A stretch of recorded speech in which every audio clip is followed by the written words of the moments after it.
team like Kyrie and KD, or the Lake Show with King James and AD. Wish I could match him up with the bad boys from the 80s, but no black and white, I need that in HD. HenDawgz.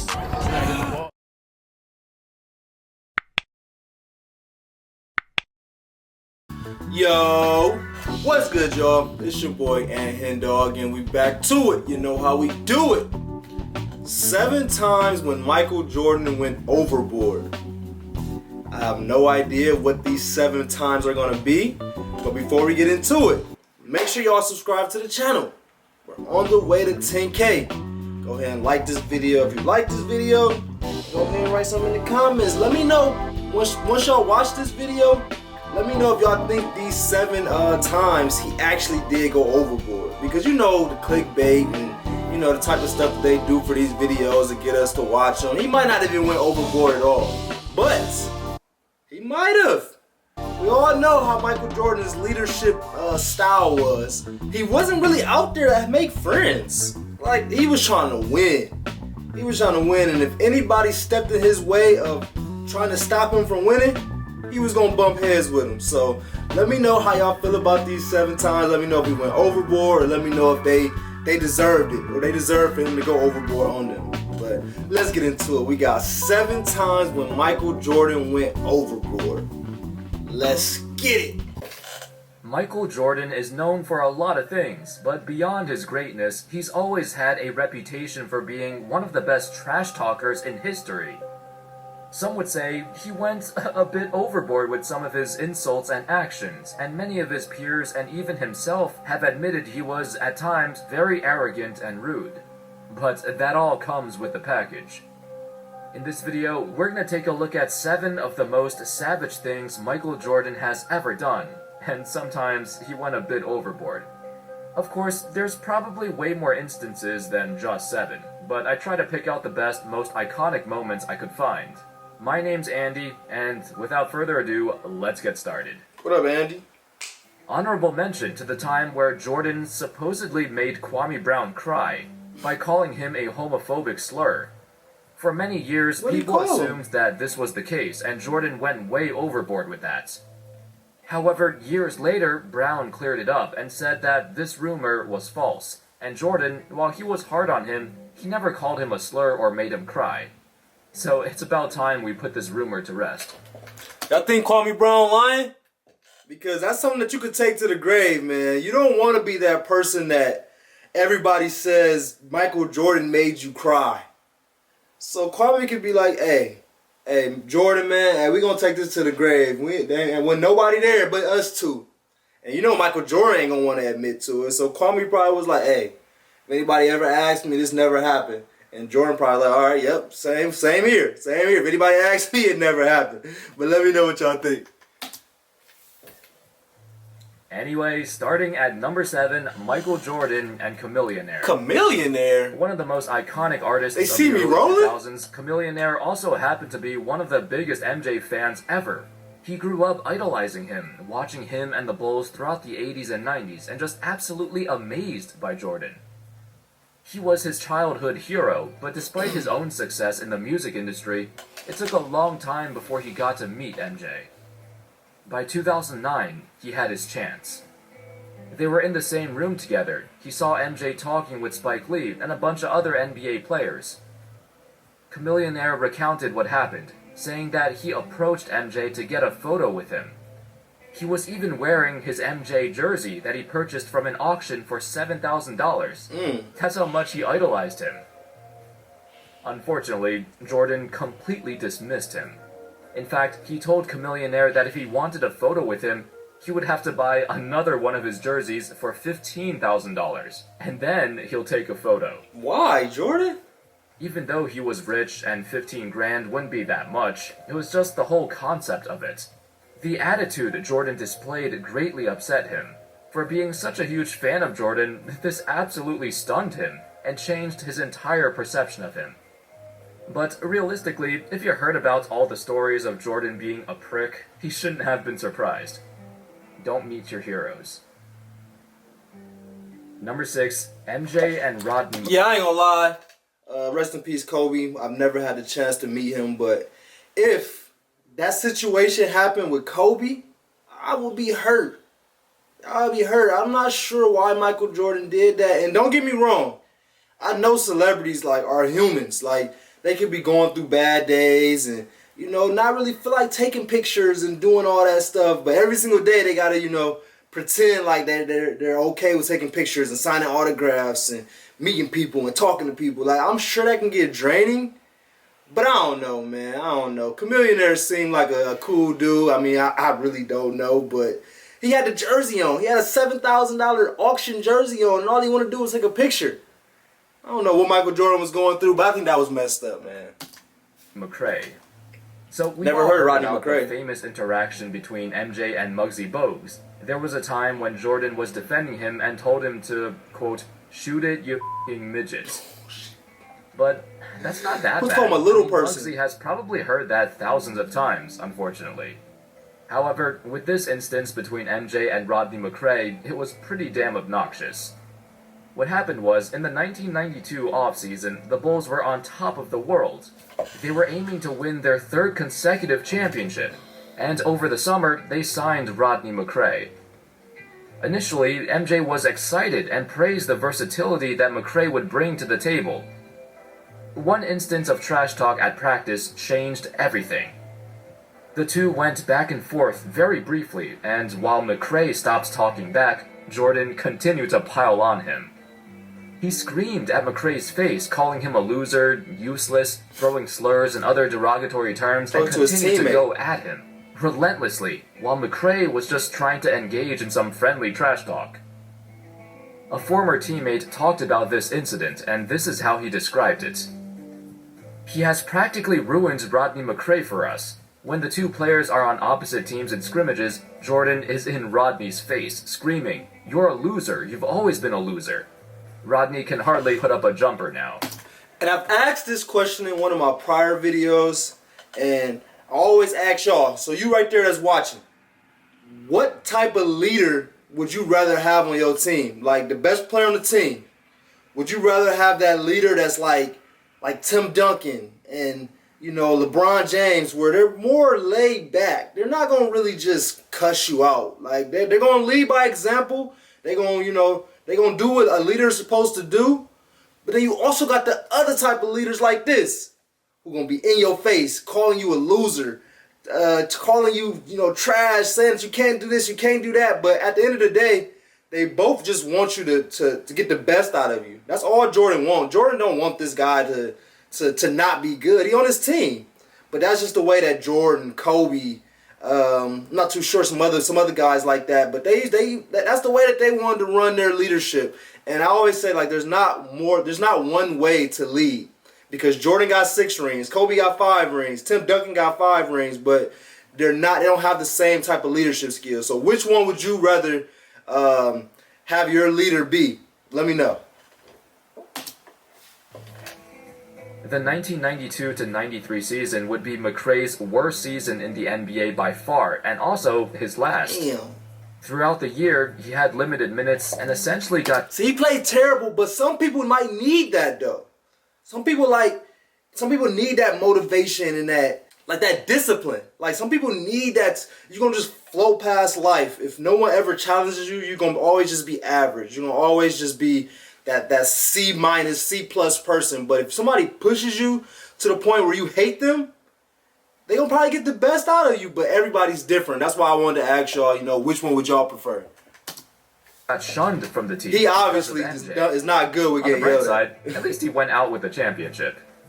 Still got a ring, Number though. 5, MJ and Stacey King. Stacey King? I never heard Most of of you know him as a commentator for the Chicago Bulls, providing very colorful, enthusiastic commentary for a long time, especially during those years with Derrick Rose. Oh my God, he broke his ankle. Oh my goodness. That's Stacey King? Oh, this. Watch Miller. Hey. I hurt my ankle. I fell down. I don't think D Rose was yelling at nobody either. He was a leader. Stacey King was also a former player. During the 90s, he also played for the Bulls, and apparently, he was quite the weird fella. There were some funny stories involving him and MJ. King was a massive MJ fan. He had posters of him all over his room. And before every college game, he would quote, lovingly touched 3 Michael Jordan posters on his walls. Alright, so I was ready to pause that because I wanted to kind of talk about calling people weird. As I got older, I don't really like to call people weird no more. I like to call them different. You know, because everybody's different, man. You can't just call somebody weird because they're different from you. But that was before I just heard what they just said he was doing. He said he was lovingly touched 3 Michael Jordan posters on his wall. How do you know it was lovingly? How do you know it wasn't friendly? A friendly touch. But regardless of the fact, I don't know why he felt like he had to touch Michael Jordan posters on his wall. But hey, it's just different, man. It's just different. Yeah, that's pretty damn weird. No, it's different, bro. For him, he got drafted by the Bulls in 1989. Right when he joined the team, one of the first things he did was rub his body against the actual Michael Jordan, who was half naked in his underwear in the locker room. Okay. This was their first Bro's encounter, weird. so it was awkward as hell. And Bro's the funny weird. thing is, King didn't even realize it was strange until years later, where he admitted, yeah, it was probably awkward. But unrelated to this incident, or I don't know, maybe it was related, MJ was also known to be quite harsh to younger players, but this was especially the case with Stacey King. Yeah, bro, don't be rubbing up This on led me, to bro. one of the I'm in most my savage drawers. quotes I've ever heard him say to a teammate. You ever hear of a guy, 6'11 maybe, and 260 pounds, a guy big and fat like that, and he can't get but 2 rebounds? If that many? Running all over the damn court and he gets 2 rebounds? Oh, he was probably He can't hurt. even stick his ass into people and get more than that. Big, fat guy.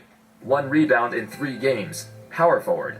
Maybe they should call it powerless forward. Oh, he hurt my boy Of course, feelings. King's career in Chicago did not last much longer.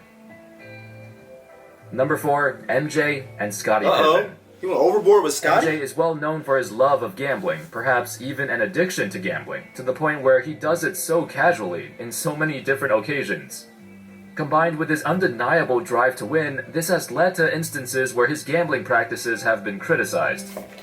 One thing I was just telling my brother, because we just got back from Vegas yesterday, and I was saying that I don't think that gambling and athletes are a good connection.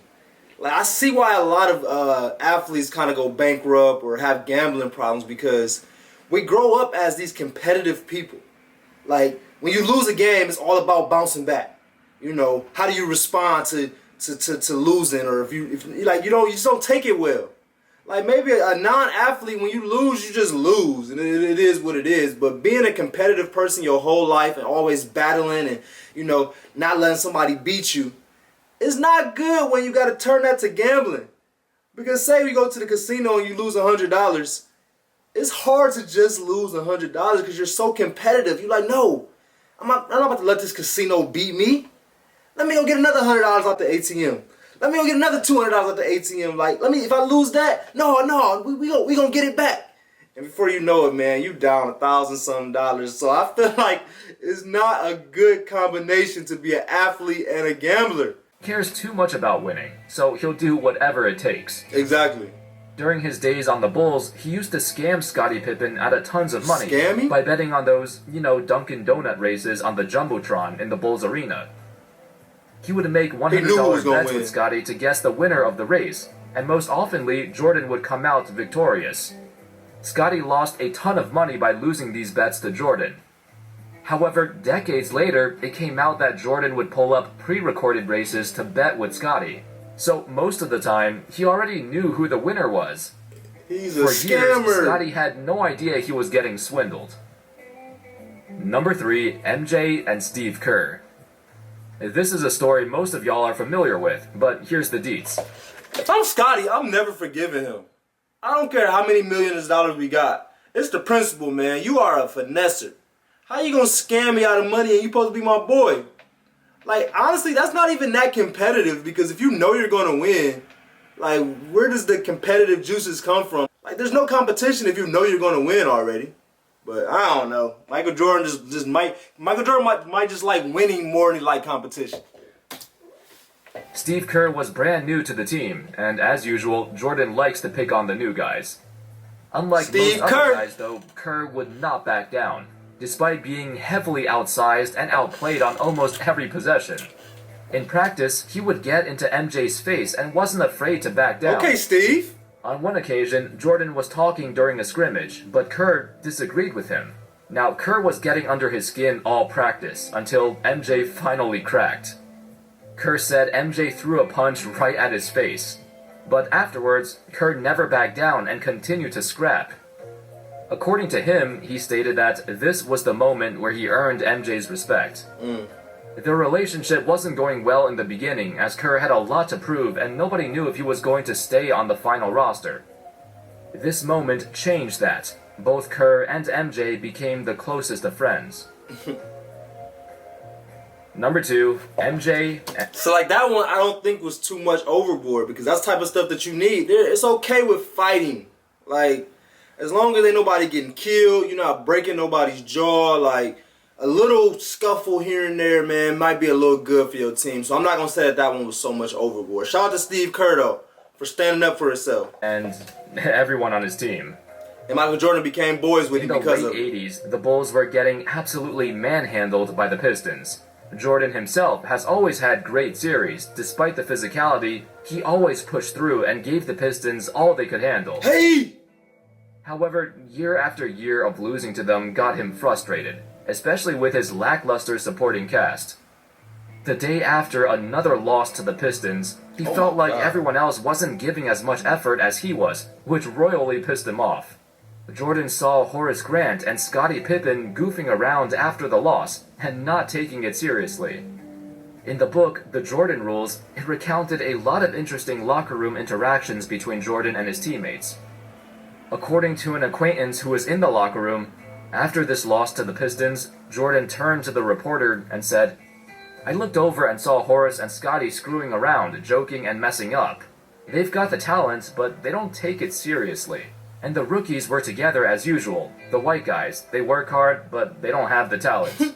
And the rest of them, who knows what to expect? They're not good for much of anything." This started a long list of things that Jordan continued to say over the years. When he first came into the league, he was more mellow and willing to go with the flow, less confrontational with his teammates.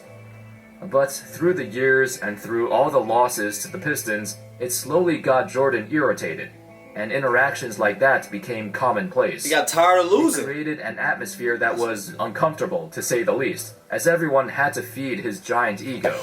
He got tired of losing. Like, I get it. You know, if you in the league 7, 8 years and, you know, you're supposed to be the best player in the league and you keep losing and you want to win so bad and you see your teammates out there, like, not taking it serious, I can see that being annoying.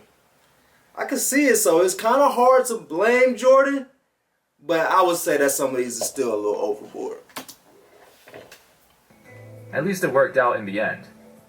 Hey! Finally, at number 1, MJ and Isaiah Thomas. Although there were different perspectives on what went down, Jordan did not want to play with Isaiah Thomas on the 1992 Dream Team, if that was a fact. He mentioned that in a book from 2013 called The Dream Team, where Jordan was quoted saying to Rod Thorne, the chairman of the men's USA basketball team, "Rod, I don't want to play if Isaiah's on the team." Did he really say that? At this time in the early 90s... Did he really say that, though? Because in The Last Dance, he said that he never said that. But who knows, man? Who really knows?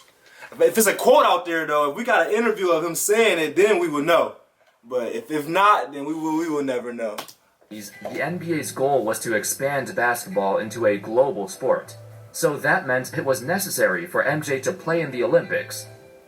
In The Last Dance, when Jordan stated the team's greatest strength was his camaraderie, and then was asked if Isaiah would have changed that, he said yes.